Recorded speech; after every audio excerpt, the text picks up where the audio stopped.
Muy buenas noches, estimados televidentes y radioyentes. La Mesa Redonda transmite hoy un programa especial por el aniversario 60 del asalto a los cuarteles Moncada y Carlos Manuel de Céspedes, en el que repondremos la intervención del comandante en jefe Fidel Castro Ruz en este mismo espacio de la mesa hace 13 años, el 24 de julio del año 2000, donde evocó la estrategia, los preparativos y las acciones de los históricos acontecimientos del 26 de julio de 1953. Sea este nuestro tributo a los hombres y mujeres que aquella madrugada de la Santa Ana salieron a combatir por una patria mejor para todos, al influjo de las ideas del maestro, especialmente para quienes murieron o fueron asesinados en la heroica acción. Con la misma convicción, patriotismo y espíritu de victoria de los asaltantes al Moncada, seguimos en combate.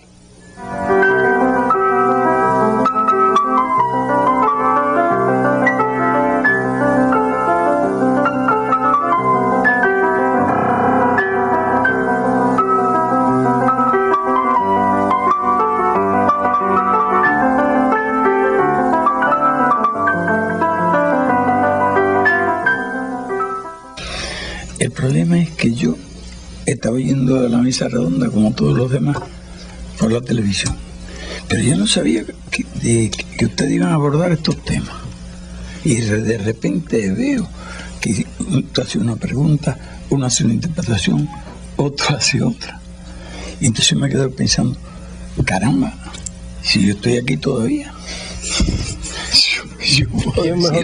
yo puedo decir algunas de las cosas que pasó o algunas de las ideas, algunas concesiones. Por eso vine rápido.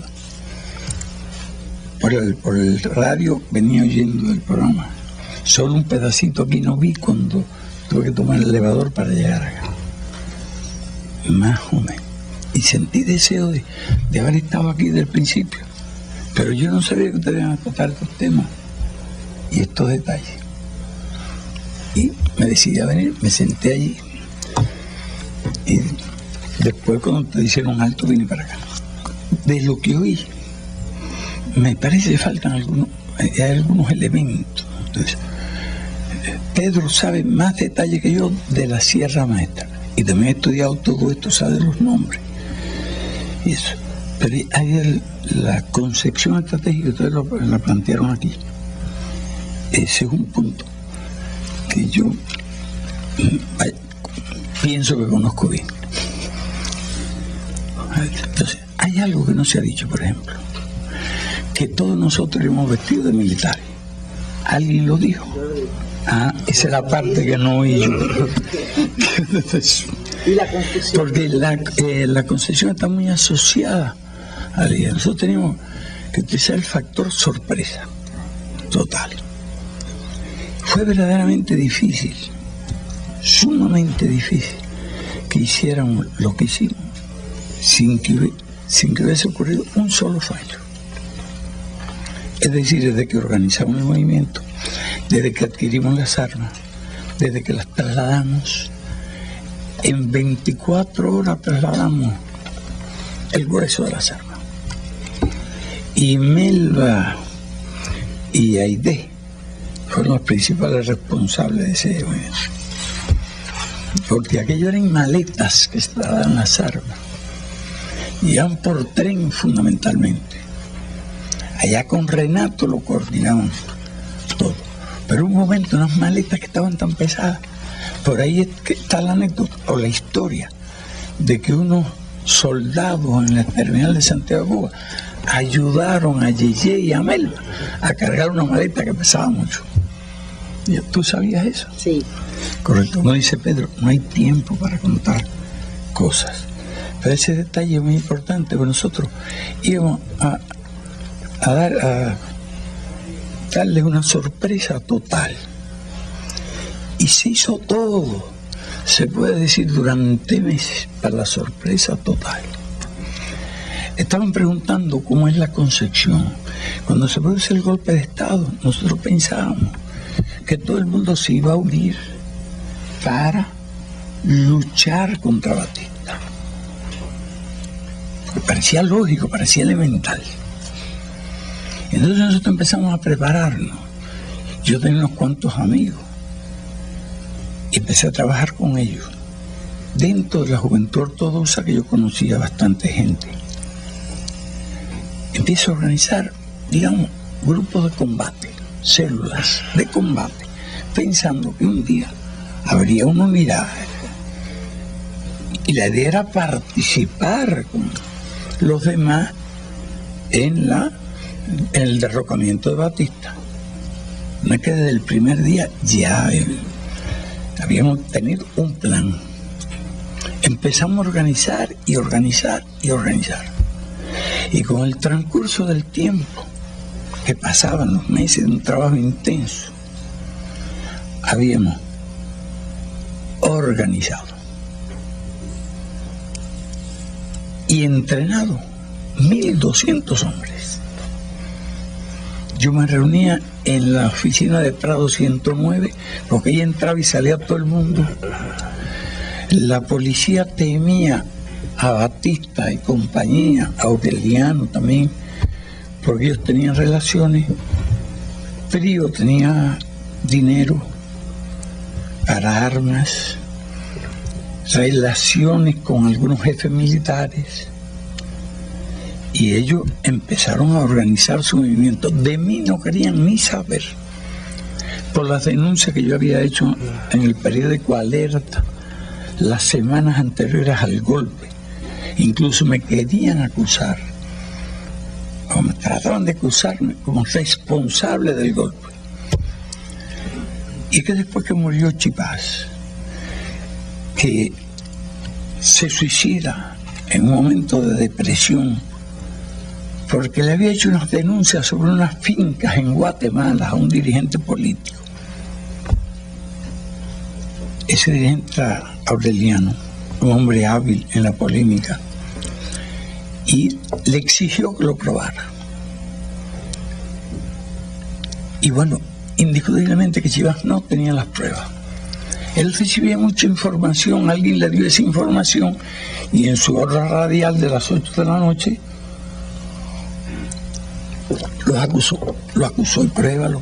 Él no pudo aportar las pruebas.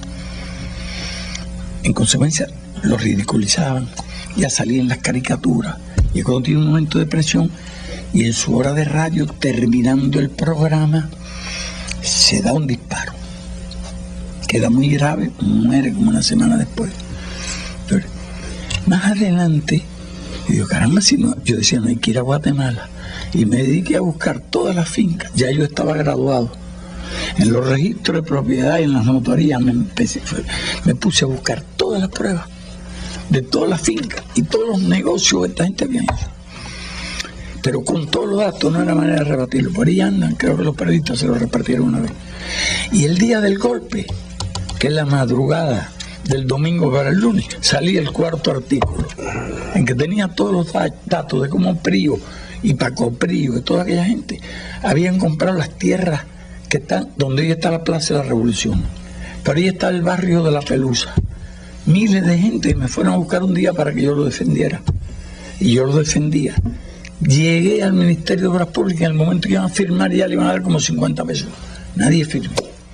Y empezó una lucha. Eso se interrumpe con el golpe del 10 de marzo. Ese día salía todas las tierras que habían comprado donde está el Palacio de la Revolución y todo aquello, por lo que lo habían comprado, desalojando gente. Y lo que valían aquellos terrenos eran decenas de millones de pesos, no se lo denunciaban. Ellos entonces trataban de culparme de que yo había socavado la autoridad del gobierno. No querían ni ir a hablar de mí, por eso no hay tiempo. La historia es larga de aquel periodo. Mientras tanto, nosotros preparando gente para una posible unión de todas las fuerzas y participar. Nadie más se dedicó en el seno del Partido Ortodoxo a organizar la gente. Pero yo te puedo decir lo siguiente: yo tenía un carro, era un Chevrolet 5315 que lo había comprado a plazo. Y bueno, que rato me lo ocupaba porque estaba retrasado en el pago. Pero bien, yo recorrí 50.000 kilómetros en ese carro. y se fundió como 3 días antes de salir para Santiago en el Moncada. El trabajo fue en detalle, intenso. Escogimos los 160 hombres entre las células más, vaya que más conocía. Entrenamos, nos asociamos a los clubes de tiro, hacíamos práctica del tiro con aquella escopeta de platillos. Las escopetas eran balines, 9 balines, terrible para la lucha de cerca, mejor que una ametralladora. No estaban recortadas y las compramos todos en las armerías. Preparamos gente para que compraran armas, otro que se presentaba como un burgués allí en los campos de tiros. Otros lugares que ensayábamos con fusil ya eran lugares que escogíamos con los compañeros del movimiento. Muchas actividades, pero casi toda la atención del gobierno se consagraba en los auténticos, en Gabrieliano, que entraba y salía. Tenían muchas armas y tenían los recursos y tenían los fondos. Y nosotros pudimos trabajar normalmente, en plena legalidad, y organizar eso. Logramos la sorpresa total. Ese era el plan, a mi juicio, era perfecto. A mi juicio. Si hoy tuviéramos que hacer eso otra vez, haríamos exactamente el mismo plan. El factor, tú lo mencionaste, el de la posta cosaca fue el elemento fatal. Y esa posta, tú dices por el perímetro, no, esa posta se movía desde la calle esa donde se dobla, ¿cuál es? La calle Trinidad es la que está... No, hombre, la avenida. Garzón. De Garzón, para doblar. Ella, eran carnavales. De esa posta no teníamos noticias. Y habíamos observado bien todos, que coincidió con el carnaval. Coincidió. O, de cierta forma, lo hicimos coincidir. La fecha que escogimos, en que viajaba mucha gente para allá. Nada tenía de extraño cómo hicimos el viaje. Eso sería otra larga historia. Entonces era la fecha adecuada, pero creo que el carnaval fue el origen de la posta cosaca, con la cual no contábamos. Tú explicaste, te escuché lo que pasó con el grupo aquello. Eso no eran 10 combatientes de nuestro movimiento. Realmente fueron unos invitados. Porque no quiero mencionar de dónde vienen. La universidad tenía muy buenos y excelentes combatientes. Tenía a José Antonio y otros muchos más que se batían con la policía y con todo el mundo, con un valor extraordinario. Pero había algunos, bueno, que eran al parecer muy valientes, siempre estaban hablando. Ese grupo que llevamos, ese grupo fue el que se arrepintió. No eran realmente la gente reclutada y entrenada por nosotros. Era un cierto compromiso que existía, ya que nosotros entrenamos la gente toda, Salón de los Mártires, los 1200, y los entrenó Pedro Miré, que fue la primera captación que hicimos, muy valiosa porque el que estaba encargado con un fusil Sprinter, un M1 y una ametralladora Thompson. Por ahí pasaron los 1200. Entrenamiento en seco. Lo captamos porque era un estudiante entusiasta, se entusiasmó que la gente más disciplinada, la que iba allí. Había más de 30 grupos. Cuando nosotros decidimos hacer ya por nuestra cuenta un plan, cuando llegamos a la conclusión de que nadie haría nada, el último caso fue el de Bárcena, que tenía algunas conexiones en Colombia, y entonces me habló para atacar Colombia. Yo le digo, usted tiene conexiones, ¿usted cree que eso pueden franquear aquello? Flanquear la entrada. Dice, sí, lo tengo. Entonces le sugiero lo siguiente: no hable de esto absolutamente con nadie, porque nosotros tenemos todos los hombres para hacer esa operación. Entonces, a los 3 días había hablado como con 30 o 40 grupos, esa es la verdad. Yo no sé si tendrá familiares, no trato de decir nada para restarle, pero eso era su método. Habló con todos los grupos y había gente que pertenecía a 3 o 4 grupos diferentes. Había gente que estaba en varios grupos, la gente nuestra estaba bien organizada. Un elemento fundamental, los jefes no lo conocía nadie. Tuvimos un problema con algunos conocidos, delataron, se debilitaron. Tuvimos que aprender a conspirar. Tuvimos un mimeógrafo, lo perdimos, porque teníamos un periodiquito. Tratamos de hacer una estación de radio y la perdimos, nos traicionaron.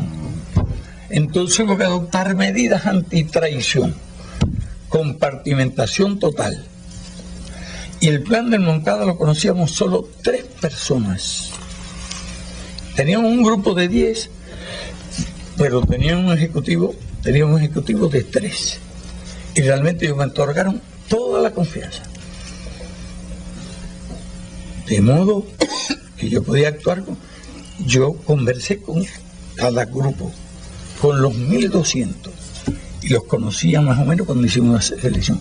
Cuando el desfile de las antorchas enviamos, fueron 300 los que enviamos, sí. Parecía que había una multitud, 300 con antorchas. Aquella fue una especie de, no de demostración de fuerza, queríamos tomar los carros de esos de bomberos que aplastaban la multitud. Dimos clase de comando, nos conseguimos un tipo que le siguió comando a la gente. Tiraba bien. Aquellas armas eran las armas suficientes. No recuerdo el número exacto de escopeta calibre 12 con balines, pero era más que suficiente. Si la gente no sigue detrás, con lo que iba detrás de mí, tomamos el cuartel. Y la cosa era bien sencilla, tú tienes el mapa ahí. Había 3 puntos. El hospital, porque quedaba al fondo. La audiencia, porque era un lugar elevado. Y nosotros teníamos que tomar el puesto de mando, era la misión mía. Tomar el puesto de mando. Pero vestido de sargento, llegando de sorpresa. Los demás tomaban las barracas donde estaban durmiendo los soldados. Tenían que empujarlo hacia el patio para que quedaran prisioneros entre el hospital, el fondo del hospital, donde estaría Abel con 20 hombres, el grupo de Raúl que estaba en el Palacio de Justicia, y el grupo mío. Yo llevaba alrededor de 90 hombres, lo que tenía que haber entrado. Pero con 60 se tomaba aquello, no fue una sorpresa. La confusión fue general. Nosotros no, todos éramos sargentos, porque inicialmente le íbamos a crear una colosal confusión, haciéndole creer a todas las demás unidades que había sido un movimiento de sargentos. Nosotros pensábamos hacer prisioneros unos cuantos de allí y utilizar los nombres de ellos para que mandaran mensajes en todas direcciones.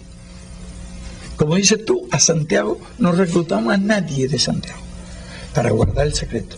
Nosotros habíamos tomado la decisión cuando Bárcena, como dije, ya se enteró toda La Habana, y ese día, mucho antes de que cayeran presos de Illo Romero, no queda más remedio que de tomar la decisión nosotros de iniciar la guerra contra Batista. Pero ¿cuántos hombres? 1200. Buscamos con millones de trabajos las armas y pudimos hacer lo que hicimos. Yo era el único profesional, porque Abel y Montané me sostenían. Fueron lo que es. Yo tenía un sueldo que se dio de 300, no sé cuánto, relativamente alto. Me pagaron los gastos. Yo fui el primer profesional revolucionario. Uno. Ellos pagaban la gasolina, sacaban el carro, me daban el dinero para pagar el alquiler y la comida. Y por eso yo me dediqué a tiempo completo al trabajo. Esa es la historia. Y entonces cuando decidimos actuar ya, puesto que no había unidad, puesto que no había acuerdo para actuar juntos, entonces ya ahí le damos cuál iba a ser la forma de lucha.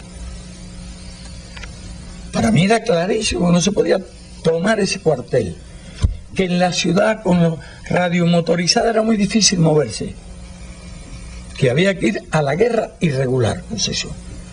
Pero hacía falta un número de armas para empezar, y ahí había como 2.000 o 3.000. Y lo que nosotros fuimos fue a ocupar las armas, levantar la ciudad de Santiago de Cuba, como tú explicaste.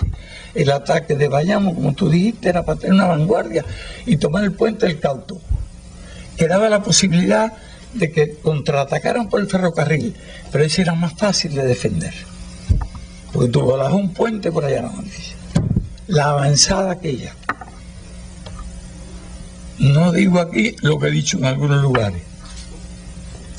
Hoy haríamos otro plan, pero ese fue el que nos pareció el mejor. Y no estaba mal concebido, está bien concebido. Y te aseguro que se caiga a pista. Las primeras horas iban a ser de confusión general. Rendir todos los batallones que estaban en el resto de la provincia, desde el cuartel, y dándole orden a un supuesto sargento allí de verdad. Eso iba a crear el caos, pero mientras tanto nosotros lo que pensamos, recoger las armas y sacarlas de inmediato del cuartel, porque vendría la aviación. En cuestión de media hora no debía quedar un arma allí dentro del cuartel. Le íbamos a distribuir en distintos edificios de la ciudad para evitar el ataque, y nos retiraríamos del cuartel. Armaríamos al pueblo, porque teníamos absoluta y total confianza en los santiagueros. Pero si te van a hacer una combinación allí, organización como la de aquí, no. Organizamos las fuerzas de Occidente. Eran combatientes de La Habana y de Pinar del Río. Artemisa, que aportó el mayor número de combatientes. Ya, faltan 3 minutos. Y te puedo decir en el mapa lo que pasó. Aquí. Por aquí, Pedro, para que tú me digas dónde estabas señalando. El movimiento, que yo lo veía por televisión y no es lo mismo. Explícame por dónde iba la caravana nuestra procedente de Siboney. Viene de Garzón. Sí, correcto. Dobla por la calle Moncada. Correcto, doblamos aquí. Correcto. No, la posta 3 está aquí. Pero lo que ocurrió realmente, te voy a decir, la posta cosaca con la que no contábamos.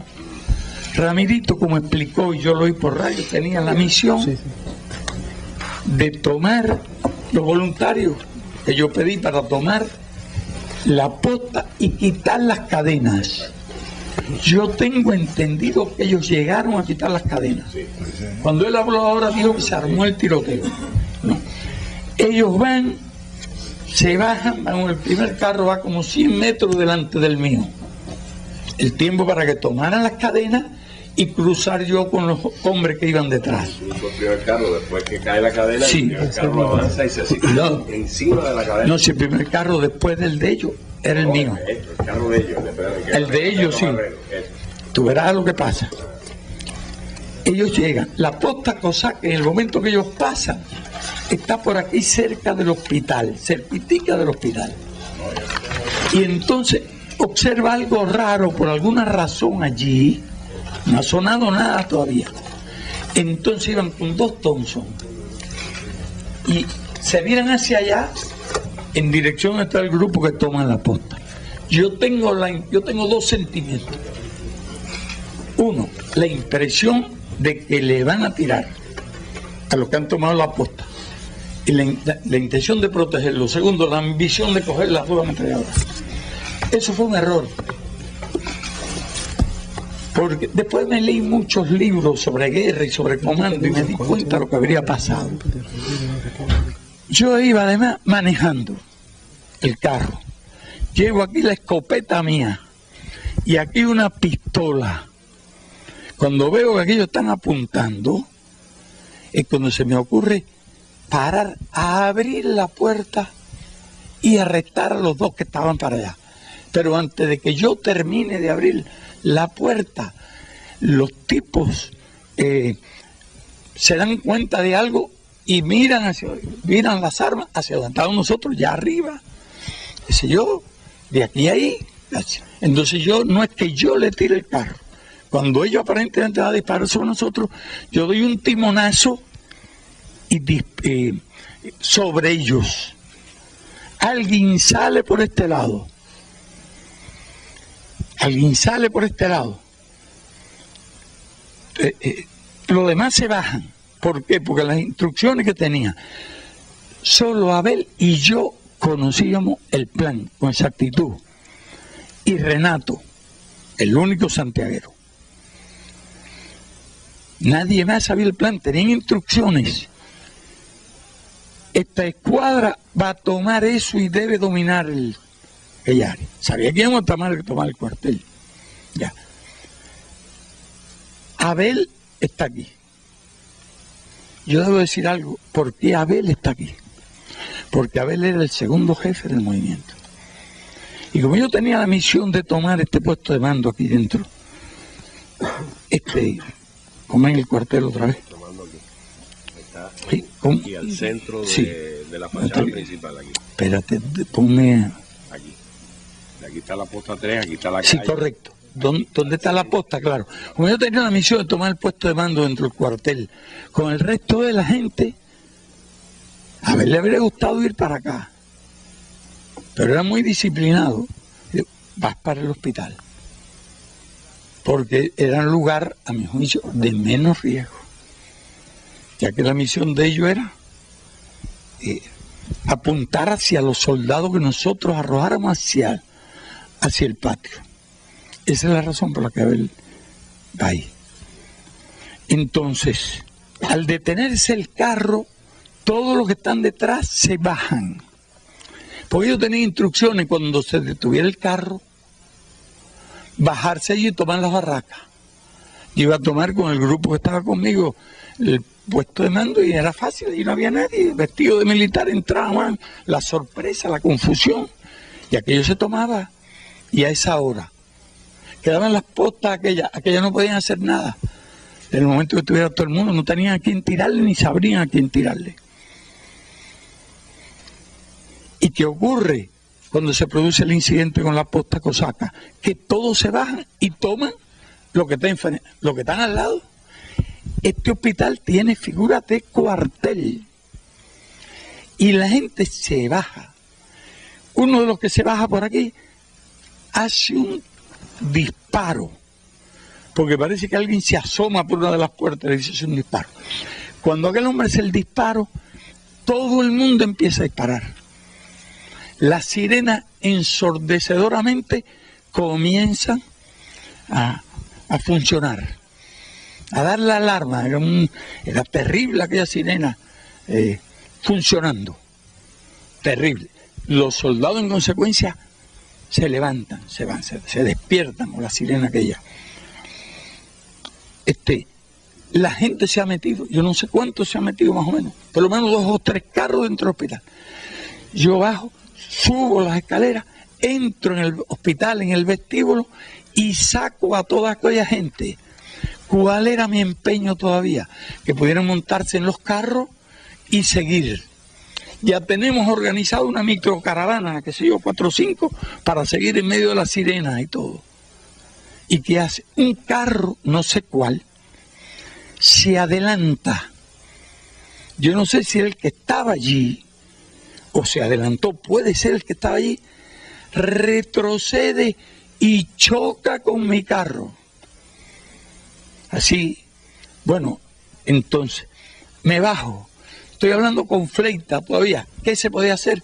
De esa hora no se podía hacer nada. Porque estaban todos los soldados en posiciones. La gente nuestra fuera. Completamente. Hacían falta tanques y cañones para tomar aquello ya. Tanques y cañones. Pero ya nuestras armas, que eran excelentes para la operación que teníamos, de tomarlo por sorpresa, no podían hacer nada.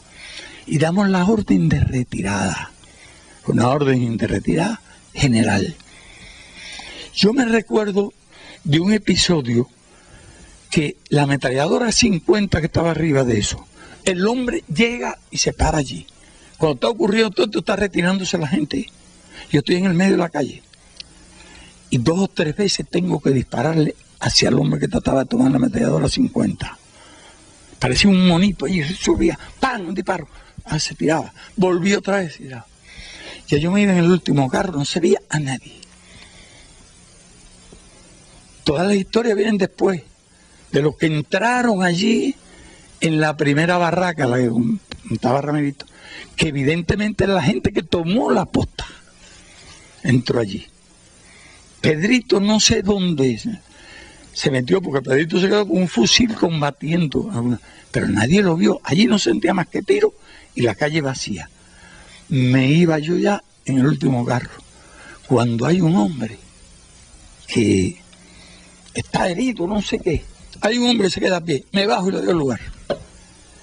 Tuve la suerte, no sé cómo salí, tuve la suerte de que un carro de los que estaba ahí retrocede, es un muchacho de Pinal del Río, Santana, y me recoge, y me voy. No se veía nadie. ¿Cuál es la idea? Estoy pensando en los de Bayamo, que han tomado Bayamo, y digo, con este grupo de gente hay que atacar un cuartel, y pienso en el cuartel del Caney, llegar con aquello y tomarlo. Yo voy, ya te digo, casi en el último carro que me recoge, pero los demás carros doblan hacia Siboney. Yo doblo hacia Siboney. Esa es la historia. Eso no duró mucho tiempo, brevísimo tiempo. Lo que menos yo me imaginaba es que Abel, no es que se le mandara una orden a Abel, se da la orden de retirar a todos los que estaban allí en aquel lugar. Ese es el momento de Raúl que está arriba. Voy a decir una cosa, Raúl no era el jefe de esa escuadra, era otro el jefe de la escuadra. Y él va, porque bueno, él se interesaba en esa lucha. Él había estado fuera, había viajado. Yo le hablo del plan y él, con el mayor entusiasmo, acepta. Va en la escuadra del jefe que va a tomar eso. Ya históricamente hay que considerarlo el jefe de aquella escuadra, porque él salva a la escuadra. Ya que la escuadra llega, sube, entonces ven que no se ha producido, que ha fracasado el plan, que no se ha tomado. Entonces ya, esa es la orden, ellos se retiran. Cuando se retiran, los hacen prisioneros, fíjate. Y entonces Raúl hace así, tiene un arranque de eso, le quita el revólver al hombre que lo tenía hecho prisionero y hace prisionero a aquella gente.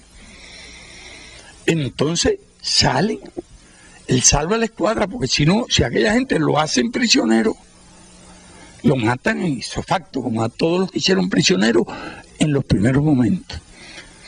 Los del hospital no se dan cuenta de lo que ha pasado. Abel no se da cuenta lo que ha pasado. Indiscutiblemente. Yo estoy con la idea, yo estoy pensando en lo de Bayamo. Y la idea de ir para que ellos no se quedaran solos. En medio también de una amargura terrible que hay que concebirla, ¿no? 2 veces hemos pasado, más de una vez hemos pasado. La pasamos allí, cuando todo el trabajo de tanto tiempo se echa a perder en cuestión de minutos. Por eso es que digo lo que no voy a decir, que habríamos hecho otro plan, mucho más lógico, mucho más práctico, pero no lo voy a decir porque cuando lo he contado a alguna gente se queda así, medio inconforme, y hay que discutir, porque hay un plan mucho mejor, eso lo aprendimos después. Pero en aquel momento, bueno, hubiéramos buscado un plan más seguro. Con aquellos 160 hombres, hubiéramos podido hacer un plan mucho más seguro. Este plan era ambicioso, era audaz, pero tenía este tipo de riesgos. Y nosotros pudiéramos llevar a cabo un plan sin riesgo. Digamos, comenzando por la Sierra Maestra con aquellos 160, ya lo dije, de una vez. Y entonces si volvimos a reconstruir la lucha con 7 armas, con aquella gente, y habríamos explorado aquel territorio donde llegamos después del desembarco y donde no habíamos estado nunca. esa es la historia real. Y con 60, Pedro, se debe de tomar, no hacía falta tanto. Si el grupo Ramirito tomó aquello. Y algo que quiero decir, ya, yo era marxista-leninista hacía por lo menos 4 años. Voy a decir algo más. Abel era también marxista-leninista. Montané, Nico. Yo fui realmente el comisario, el instructor de ellos. Después del golpe de Estado y en medio de toda esta actividad, nosotros tenemos un curso de marxismo en una casa que nos prestaron allá en Guanabo. Y allí dábamos unos cursos a partir de una biografía de Marx. Yo me había leído todos los libros, que por cierto, cuando llegamos al Moncada, ella debe acordarse, viene, cuando me interrogan a mí, me dice, ¿quién es el autor intelectual? Yo digo, Martí es el autor intelectual. Y me preguntan, bueno, por ahí había un libro de marxismo, de Lenin. Digo, sí, había un libro de Lenin, nosotros leemos a Lenin, y el que no lo lea es un ignorante. Fueron las 2 respuestas que yo le di, pero ya ese núcleo era. Había uno que no lo era, que era el de Bayamo, que era el tercero.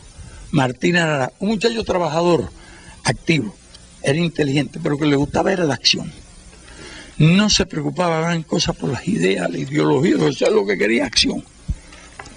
Y él después, no sé, uno más, tenía la misión de tomar Bayamo, el cuartel de Bayamo, para tener un punto de avanzada frente al contraataque. Nosotros pensábamos llamar a la huelga general, ya con las armas, cuando nos identificáramos. Y el programa, que era el programa del Moncada, que ya no, yo tenía eso pensado desde antes del 10 de marzo, porque desde antes del 10 de marzo sabía, especialmente después de la muerte de Chivas, que el partido iba a ganar las elecciones, ese partido, pero iba a ser igual, desgraciadamente, o peor que lo que había pasado con los auténticos, porque excepto La Habana, que fue la más fiel siempre a una línea, el resto de las provincias estaba en manos ya de terratenientes de la jefatura. Y aquella gente realmente le pasaron un plumero, le quitaron el polvo y lo metieron en la ortodoxa, que era un partido que iba a ganar. Aquello no daba más nada. Y ya yo tenía un plan revolucionario antes del golpe de Estado. Eran las elecciones y eso iba a empezar por la Cámara, donde se iba a plantear. En aquella época nosotros incluso defendíamos también a los soldados que estaban trabajando en las fincas de los coroneles y de toda esa gente. A los soldados, no a los coroneles. Ya tenía la concepción del programa del Moncada. Íbamos a proclamar ese. No era un programa socialista, pero era la antesala del socialismo. Y ahí en la historia de la soberanía hay unas cuantas cosas, uno de los becerros de oro, y hay una serie de cosas dichas entre líneas, que hay que leer entre líneas. Yo sabía lo que quería decir. No se proclamó el socialismo, porque nosotros éramos socialistas, y éramos marxistas. Abel era, y entusiasta, y Montané lo era, entusiasta, Nico lo era, entusiasta. Porque había este grupo de 10 que era dirección general, pero un grupo ejecutivo de 3. Y a mí ellos me dieron todas las facultades, digamos, me mantenían en 2 palabras y yo me dedicaba al trabajo a tiempo completo. Puede quedar alguna otra cosa por ahí a juicio del presidente de esta mesa, pero la estrategia que hacemos en la cárcel ya es la de la guerra en la Sierra Maestra.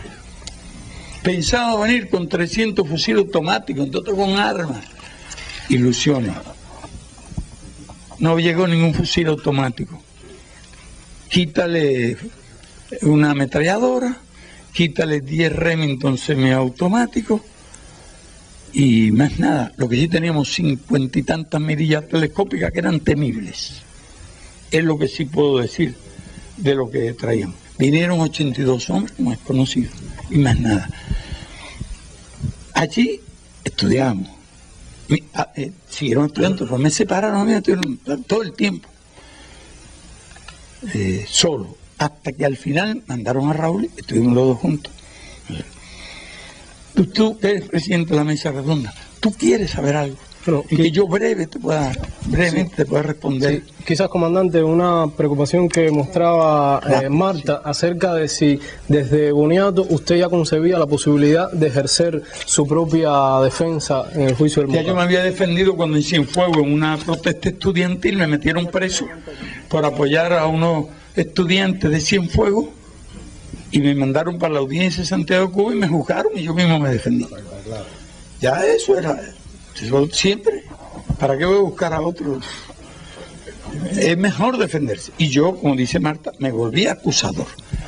Lástima que no sé nada, el recuerdo nada más, que ni eso se grababa, ni nada. ¿Tú tienes grabado? No. Porque yo empecé a interrogar y ese fue cuando me sacaron. Porque empecé a interrogar a los testigos aquellos y empecé a demostrarles que habían matado a la gente, porque como dijiste tú, mataron unos pocos. Lo que asesinaron fue a los prisioneros. Lo otro fue, lo de Sarria que contaste tú, es una historia más larga. Porque él no decía con el énfasis que tú dices, las ideas no se matan, las ideas. Él nos sorprenden dormidos, que eso es terrible. Ya nos íbamos a quedar 3 para cruzar la bahía por el otro lado y caer en la Sierra Maestra, ¿no? En la dirección al Turquino. Con 3. Teníamos heridos. Teníamos gente agotada. Se había conseguido ya una cierta tregua. Es cuando el arzobispo Pérez Herante plantea. Él después tuvo diferencias con la revolución, pero es cierto que él plantea allí, hace gestiones. Bueno, pero también, ¿qué se había producido? Fíjate bien, los primeros días terror absoluto. A los 5 o 6 días... asombro, alarma, indignación en la población, porque se han enterado todos los asesinatos. Ya aquella gente no podían seguir asesinando mucha más gente, con algunas excepciones. Si a mí me pescan y me llevan allí, nada, no duró ni 5 segundos. Nosotros, las armas de un grupo que sí iba a acogerse a la tregua aquella, pues no podían seguir. Habían quedado cerca. Nosotros lo acompañamos hasta el lugar de la casa donde se iba a quedar. ¿Cómo se llama el hombre? Leizán. Quedaron allí. Nos vamos nosotros. Caminamos unos cuantos kilómetros donde había quedado las armas cerca. Cometimos el error de dormir en un bar en tierra, que nunca debimos haber hecho eso. Habíamos dormido bajo los árboles, en las piedras, donde quiera. Una tontería. Bajamos la guardia.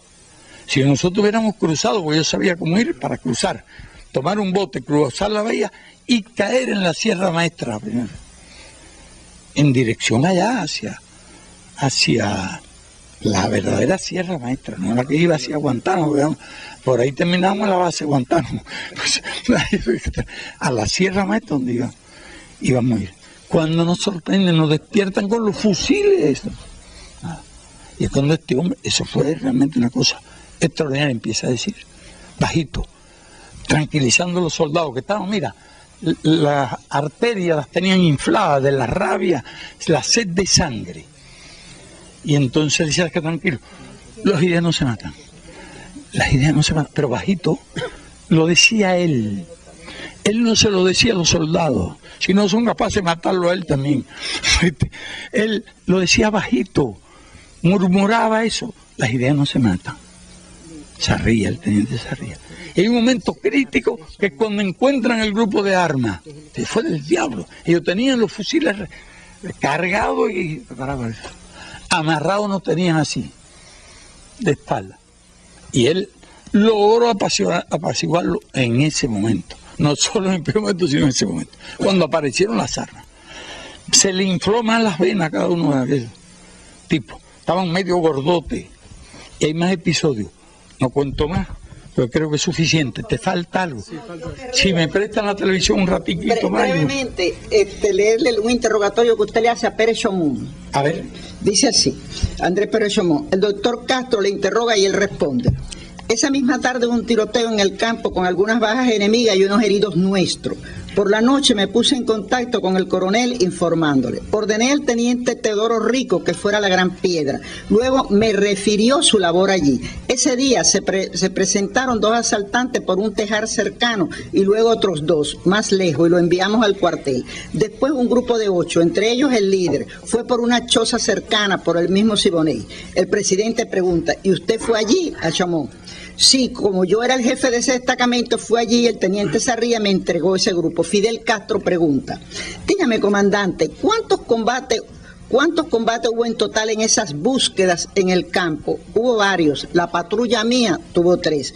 ¿Usted conoce el total de muertos? No, el total no, pero eran aproximadamente 18. ¿Usted dice que en Siboney? Sí. ¿De ustedes, comandante, hubo heridos? Sí, hubo heridos. ¿Y cómo entre nosotros no? ¿Usaban acaso ustedes armas atómicas? No, señor. Nuestras armas eran reglamentarias, no asesinas como la de ustedes. Basta, un timbrazo. Es el presidente, doctor Nieto, dirigiéndose al comandante. Trate de usar otro lenguaje más correcto, le dice. Bien. ¿Usted cree que es el comandante Chomón? Sí, entonces, ¿qué pasa? ¿Usted cree que esas balas expansivas son peores que las de ametralladoras 50? No. Nosotros no tuvimos heridos en esos encuentros. Usted le pregunta a Chomón. No, capturados y muertos únicamente. ¿No le parece a usted esto muy raro? Ya que en la guerra siempre hay más heridos que muertos. En esas excursiones que yo le digo, solo hubo prisioneros y muertos de ustedes. Me basta, Fidel Castro.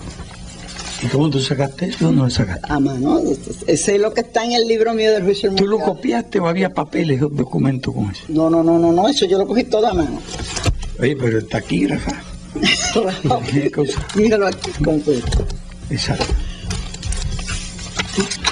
Sí, comandante, sería bueno conocer algunos detalles sobre la preparación ya de usted para la autodefensa, porque después en este alegato están los principales problemas de Cuba y los programas para resolver esos problemas. Algunos libros, porque yo estaba hasta una huelga de hambre hice allí, y realmente, porque me incomunicaron, hice de unos cuantos días, me habían dejado allí, inventaron eso, un certificado que estaba enfermo. Yo aproveché, le pude pasar a Mel una carta denunciando que yo no estaba enfermo, que estaba bien, que me estaba sacando el juicio.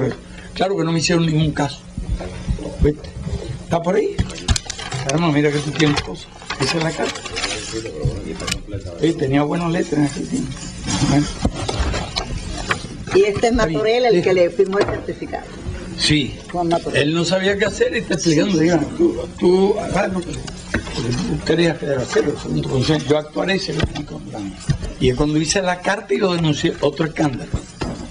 Pero me dejaron y me jugaron después allá en la salita aquella. Yo tenía libros allí, voy a traerlo, porque tenía sobre todo de las doctrinas sociales o de las doctrinas políticas. Lo tenía, no. Ese era el de Roa, era de la doctrina social, y este era de la doctrina política. Un libro ahí, y yo era una asignatura que yo estudié, porque yo estudié como 3 carreras. Me faltaban 2 para terminar ciencia social y ya no, como me dediqué a la revolución no terminé. Desde antes, yo estudié mucho al final después que vine de la expedición de Cayo Confite y después de Bogotá. Me dediqué a estudiar porque me fui por la libre, no me quería ser un estudiante. Allí algo que criticábamos mucho, un estudiante de eso que se perpetúan allí. Yo no podía pasar el curso porque no podía hacer los exámenes a causa de la expedición de Cayo Confite. Y cuando llegué ya no podía examinarme, tenía que optar por matricular el segundo o irme por la libre. Ya me fui estudiante por la libre, pero seguí mucho en la actividad política hasta que me puse, creo que fue después de lo de Bogotá, en año y medio saqué 47 asignaturas, que eran las que necesitaba para sacar las 3 carreras, porque yo quería una beca, porque quería estudiar economía, pero con idea revolucionaria. Pero vi que los acontecimientos aquí se iban precipitando y decido hacer otra cosa ya. Perdí mi oportunidad porque no tenía contrincante, ya que nadie había sacado las 3 carreras del curso ese. Me faltaban 2 asignaturas que eran las que más me sabía. Y entonces, no, entre ellas está esa. Y Martí, que me lo había leído desde mucho. Y yo quería fundamentar la defensa en el principio del derecho a la rebelión. Hay una cosa, a los pocos días del golpe de Estado me presenté en el tribunal y acusé a Batista de más de 100 años, todos los códigos, artículos, porque un día nos van a acusar a nosotros y quiero tener en la mano este expediente de cómo fuimos a los tribunales y acusamos al bandido aquel y de todas las leyes que habían violado. Y efectivamente llegó el día en que tuve que defenderme y estaba aquel antecedente. Entonces yo sí tenía buena retentiva. Entonces hice la defensa y después, pero allí estaba Marta, después tuve que reconstruirla, porque ya allí no había un micrófono ni nada, y la reconstruí en la prisión. De más está decir que, como hago con los discursos míos, esto que improviso, lo reviso. Si me falta algo, se lo añado o lo quito, lo digo. Podría hacerlo más cómodo. Lo copié en limón. Esa sí era la tarea del indio. Con jugo de limón, en cartas que le mandaba a Lidia, a mi hermana, a Emita, y unos pedacitos así, y después toda la hoja completa. Escribir en limón es difícil. Y que no haya dejado un solo error. Se requiere la concentración de una hormiga ahí paciente. Y yo tenía mis técnicas de cómo ir haciéndolo, porque durante unos segundos tuve todavía la humedad. Después lo ponen en una plancha, lo ponen en un horno y sale completo. Así se difundió la historia. Mira, comandante, perdón, aquí sí. El día ese, este es el comentario que yo anoto. Dice: el doctor Fidel Castro ha terminado su informe. Todas las personas que lo han escuchado comentan su talento. Improvisó la pieza completa y la coloreó con pensamientos ajenos, con trozos de alegato, sobre todo con palabras textuales de José Martí. Su postura correcta para con el ejército que no asesinó y las declaraciones de una pléyade de jóvenes en ese sentido levantaron la admiración para con el revolucionario. Los propios soldados lucen perplejos en la sala. Le permiten que hable con personas que están en el interior del saloncito. Parece como si olvidaran que están en presencia del ciudadano que con las armas en la mano ha pretendido derrocar al caudillo de las Fuerzas Armadas. El presidente ha anunciado un receso. Salen a deliberar y a los pocos minutos entran al salón nuevamente. Llaman la atención. ¿Y viste todo eso? Ese día. Pero comprende usted que no sufre. Que lo veo, usted haciendo preguntas, y digo, pero si yo estoy aquí todavía. Y puedo. Es verdad que han pasado un montón de años, pero posiblemente ni tú, ni aquellos que me estaban jugando, ni yo, puedo imaginarme que un día ustedes deben estar haciendo historia y yo sentado en un televisor viendo ahí. Y algunos detalles que no se explicaban, los detalles son muy importantes. No, ni yo que yo iba a esperar después no fue llover. Tremendo, la gente se portó bien. Claro, un revés produce una desmoralización del diablo. No hay que extrañar que la gente volvió al lugar, soltó mucho, pero hubo un grupo que siguió hasta la montaña. Llevábamos, ahí sí no hubieran hecho falta rifles de más alcance, porque veíamos una patrulla de soldados por aquí, otra por allá, y nuestras escopetas no llegaban allí. Nuestros fusiles 22 no llegaban allí. Esa es la cosa, pero ya que pasó, digo, yo voy a ir por ahí y me voy a sentar y ver si necesitan alguna ayudita que yo le di, sobre todo para esclarecer algún detalle. Ya le hemos tomado la mitad del tiempo a él y bueno, ¿te queda algo? Gerardo Paul, su compañero Gerardo Paul Cabrera, un compañero de celda de los últimos días, un ferroviario, que según me ha contado, en la cárcel usted sí, pues hablaba... Sí, pusieron con los comunes. Y ahí estaba yo con los comunes. Y hablaba de lo que iba a decir en la historia de Max Olvera, él me ha contado. Y entonces le dijo, no, con eso usted sale absuelto, comandante. Y ahora hay que tener en cuenta que hay mucha gente que hace historia. Yo mismo he visto la historia hecha por otro. Y es increíble. Él fue juzgado. Por eso cada dato le exigen a uno que escriba algo, pero ¿cuándo? Uno siente de cierto deber de contar cosas. Él fue juzgado con usted Pero, en ese... padre, hay muchas cosas que estar haciendo todos los días. Él fue juzgado conmigo. Juntos, sí. Hombre. En la sala de enfermera allí. del hospital, sí. Era Gerardo Paul Cabrera, estaba Abelardo Crespo y ese ferroviario. ¿Tú lo conoces a él? Sí, como no. No quiero decir nada ni de mentir lo más mínimo. Sí, lo único que digo, bueno, a ver, que sí. Cuenta lo que es. Sí. Tú sabes que al cabo de 40 años. Lo metieron en la los gente últimos cuenta. 2 días. Y dice que le llevaron, su mujer le llevó un chilindrón, una cosa, una comida. No me dónde. A la cárcel a él, y que usted no había comido, que sí, lo compartió con usted. Caramba, qué mal agradecido soy que no me acuerdo del cilindrón. Pues, ¿está vivo? Bueno, hasta hace el año pasado estaba vivo en Santiago de Cuba. Localízalo y salúdalo. Vamos a conversar, él y yo. Había un grupo allá, eran bastante los que estaban. Sí, pero él lo acusaron. Ellos cuando me quedo solo me ponen con los presos comunistas. Él lo acusaron porque había sido dirigente de un sindicato comunista. Y lo Bueno, entonces si era dirigente del sindicato comunista. Allí pusieron a la Zaropeña, porque ellos metieron preso un montón de gente que no tenía nada que ver con esto. Ellos querían pintarlo de un golpe en conexión con los auténticos, que están muy desprestigiados, y lo pintaban con un golpe comunista auténtico. Entonces inventaron todas las... Y una gran calumnia, Marta, sí, es que dijeron que nuestra gente había degollado a los soldados en el hospital. Mira que le hicieron creer eso. Le hicieron creer eso. Aquellos soldados creyeron eso. Y allí, si acaso, un disparo que a mí me dejó casi sordo, de uno que se asomó por una ventana, que alguien hizo al lado mío, casi en los primeros momentos, puede haber sido herido. Porque ellos no sabían dónde estaban. Y que tenían armas blancas. Y nadie tenía un cuchillo. Y cuando yo entré y saqué a la gente, no habían subido entrado en ninguna sala de enfermos ni nada, pero ellos utilizaron eso, le hicieron creer eso a los soldados. De verdad, que nosotros habíamos degollado a los enfermos en el hospital, solamente. ¿Cuánto tiempo lo creyeron? No pasó mucho tiempo, sí, hasta aquel día en que yo me reuní con 2.000 soldados de élite en Bayamo. Y en pocos lugares me han recibido con tanto entusiasmo como me recibieron ellos. Porque en la guerra aprendieron qué eran de verdad los revolucionarios. Que nunca hubo un prisionero asesinado, nunca hubo un hombre golpeado. Y que estaban 48 horas con nosotros y lo poníamos en libertad. Los oficiales le daban su arma. Solo Quevedo del batallón del Higüe, porque le iban a tratar de echar la culpa. Y realmente había combatido muy bien y con mucha inteligencia.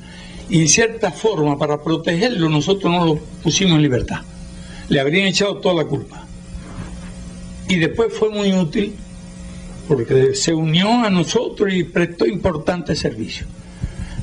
Los combates. Pues nosotros lo libramos con esa tropa de Bayamo. Con 180 hombres empezamos los combates. Ellos tenían. Llegaban por carretera asfaltada los vehículos. Y los tanques. Tenían tanques Sherman y tanques del otro tipo también, más ligeros. Tenían 5.000 soldados. Nosotros empezamos los combates en Guisa con 180 hombres. Iban sumando, siempre llevamos una tropa recluta detrás desarmada. 10 días de combate, nos quedamos con Guisa. A Pupo lo capturaron, lo mandamos a alcanzar un lugar y tanto avanzó que una tropa que venía, le hacían muchas trampas y en el subsiguiente combate tomaron medidas contra las trampas aquellas, mientras nosotros le hacíamos otras, en retirada. Y le hicieron prisionero. Teníamos un grupo prisionero y le dijimos, me tiene que dar garantía de que no van a asesinar a Pupo, si no a Pupo lo hubieran asesinado. Y esa era, después vinieron todos los combates de Baile, Iguaní, Mafo, Palma Soriano, hasta que vino Cantillo a conversar conmigo y reconocer que habían perdido la guerra. Esa historia, bueno, mucha gente no debe conocerla, pero se habló. Al principio era el jefe de las tropas de operaciones. Y en la ofensiva por poco se acaba la guerra. Pero no hay tiempo. No cuento por qué no se acabó. ¿Alguna pregunta más? Cualquier cosa, cualquier duda, Si alguno de los que Bueno, está aquí mire, tiene alguna, comandante, una cosa que yo creo que es justo, y me parece que además es esclarecedor, que yo lo iba a señalar ahí, pero si usted está, es fundamental. El hecho de la publicación de la tarea que usted le da como importancia de la propaganda, a Melba y a Aide para la publicación de la historia me absolverá. Que es que para, desde mi punto de vista, ahí estaba el programa, ahí estaba el programa, exacto. Eso yo creo que fue muy importante, incluso en esto de la cultura masiva, porque fue la primera cultura política, si no masiva, eran 10.000 ejemplares, pero que 10.000 ejemplares eran bastante en aquel momento. Oye, Marta, lo que tenemos que aprender todavía, sí. Lo que nos falta es mucho, como 20 veces más, y estamos en pleno combate.